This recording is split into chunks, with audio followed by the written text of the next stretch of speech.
ยุทธ์ของเฮาหากินคือเก่าบ้านเฮาไปยกย่ออีก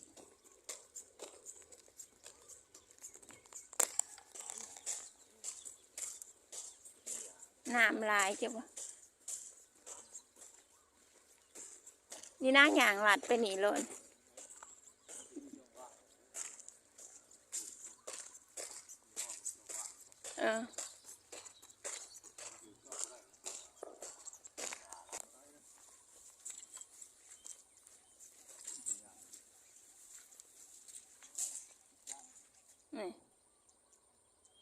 ไปเลย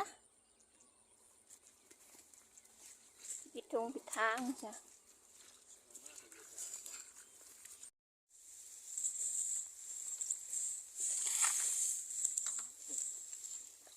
บ่เอามีด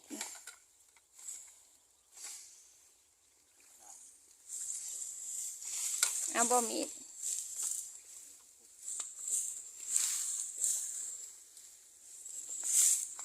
เอาบ่มีดนะพัน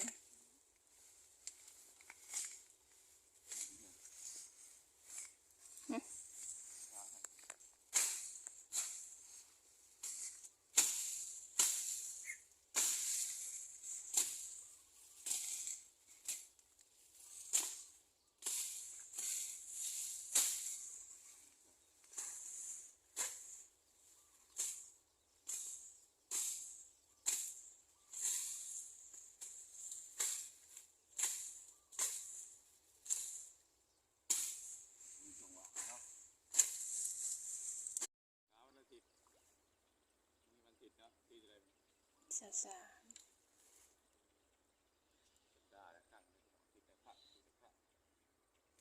กินนี่ก่อนนี่กาดดีแล้วฝนที่ตกเลยเด้อมันหยุดนอนกัน